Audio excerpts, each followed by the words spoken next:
Hello everyone. So in today's video I'm going to be showing you how to dual boot Chrome OS and Kali Linux. This in theory works with other like bootable things, so you could boot Windows, you could boot Ubuntu, you could boot, any kind of ISO basically. But for this tutorial I'm going to be using Kali. You're going to need your USB drive. The size kind of does matter. I would recommend 32 gigabytes to 64 gigabytes, just because Kali, like, it installs the operating system on it, and you gotta have a little space. So 8 gigabytes you might be able to get away with, but I would recommend 32. So you're gonna need that, and you're also gonna need a Chromebook with an Intel processor. So an easy way to tell if it's got this little blue sticker, you've got an Intel computer, and this should in theory work. This is an Acer Chromebook R11. So I've done this one on it before. The C720 and like the 700 series should work too. They're basically the same Chromebook, but this is my Chromebook. So this Chromebook does not have developer mode enabled yet, so let's go and do that. We're going to press the escape key and the refresh key, and we're going to tap the power button. And you'll get a black screen. Wait a couple seconds. And while I'm waiting on this, this does have a small chance of bricking your Chromebook.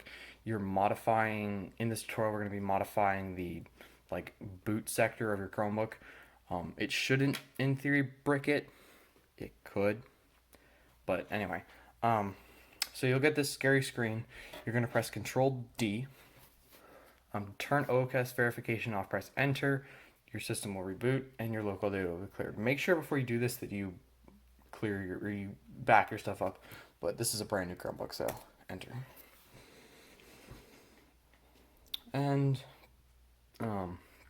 this is going to take a little while. It's going to take, I think it takes 5 minutes. So we're just going to press ctrl+d here.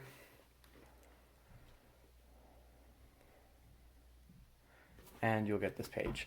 So, yeah, this is, it's going to take a little bit. Obviously, modifications you make to the system are not supported by Google or by me. So just make sure that you know what you're doing before you do it. But I'll come back when I'm done with this.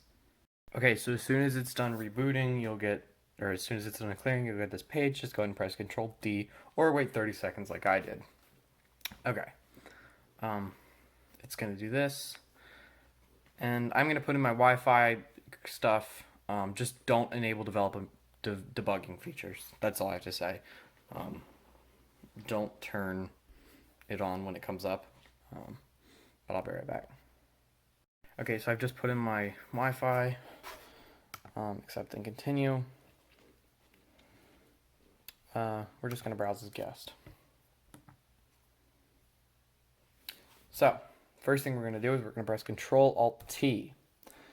If you type, once this loads, give it a second. If you type shell, and you get the little green thing right here, it means it's working. It means you successfully enabled developer mode.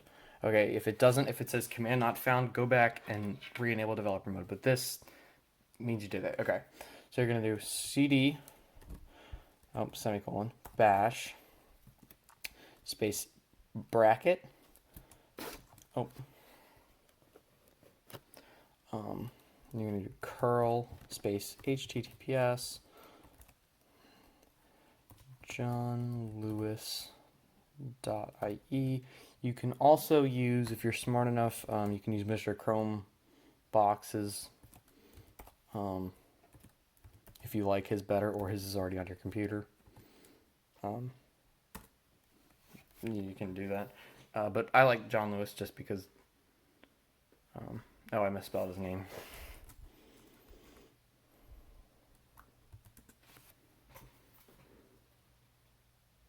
I misspelled it again.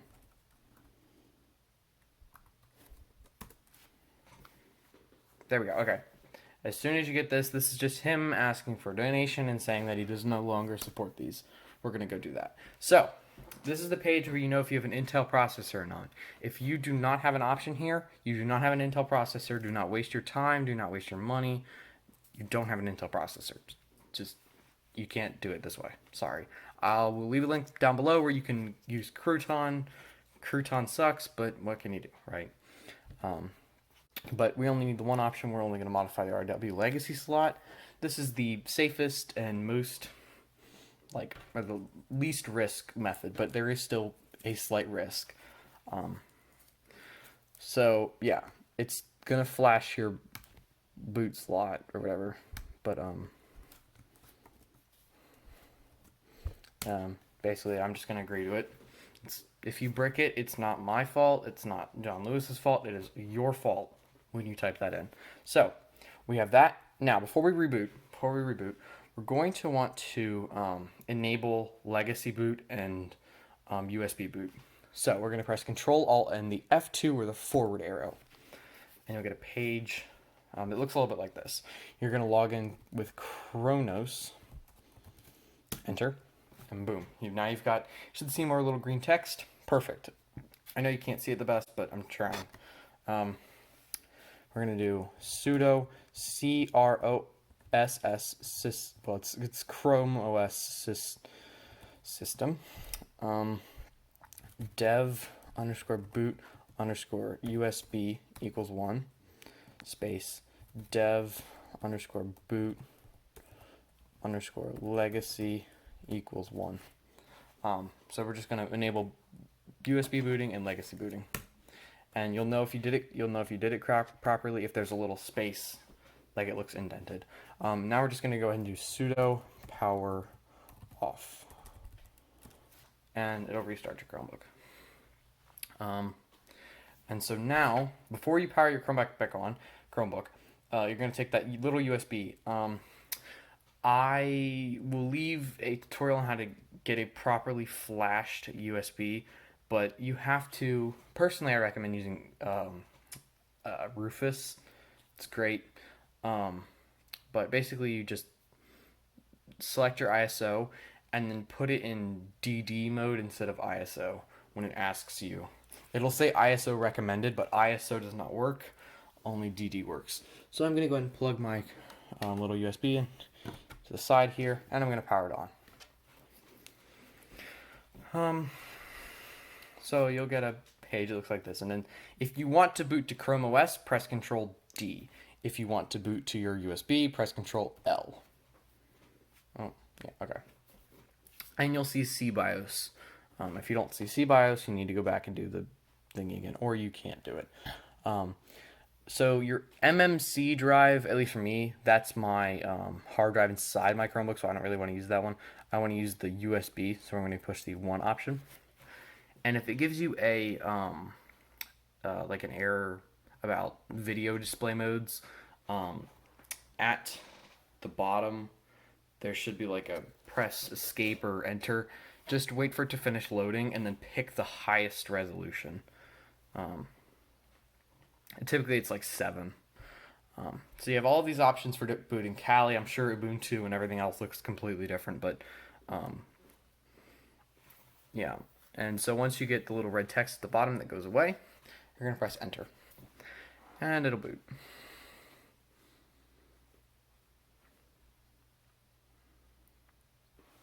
And so when you boot into this, it does not save your files. You have to download and do your files again. I've tried installing it, but you need to disable write protection, I think. I'm not super sure on that one. But it's fine. It's not a huge deal.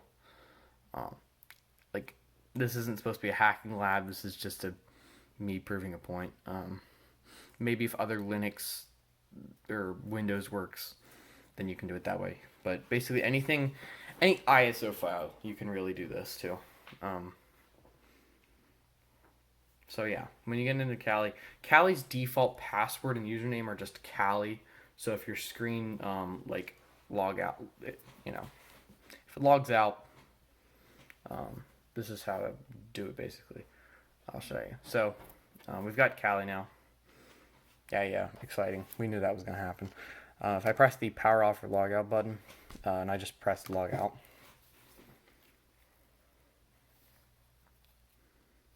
Your username is Callie and your password is Callie. And you're good. So I hope this video helps somebody.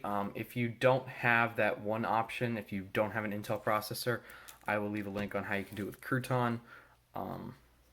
Crouton's great for Chromebooks that don't have an Intel processor.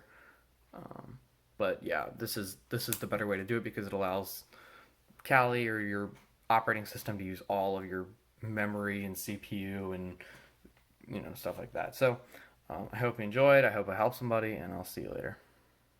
Okay, so this is how to use Rufus with to format your ISO. So first you're going to want to get your ISO right here and make sure you install Rufus. But I'm using Kali Linux Live AMD 64. That's the one for my Chromebook. Make sure if your Chromebook is 32, you pick up the 32-bit installer. Anyway, so you're just going to go and drag it on top of the ISO thingy. It'll say this. Select. And then we need to select a device. Hang on, let me plug in a USB drive. For now. Give me 1 second, sorry about that. Okay, so we're going to use that. We're going to use partition scheme is going to be MBR, so we can get BIOS or UEFI. Kali Live file. This is all normal. When you press start, we want to write it in DD mode. I don't really want to do that. You're going to let that finish. It's going to take like 10 to 15 minutes, maybe longer depending on your computer, but that's how you do it.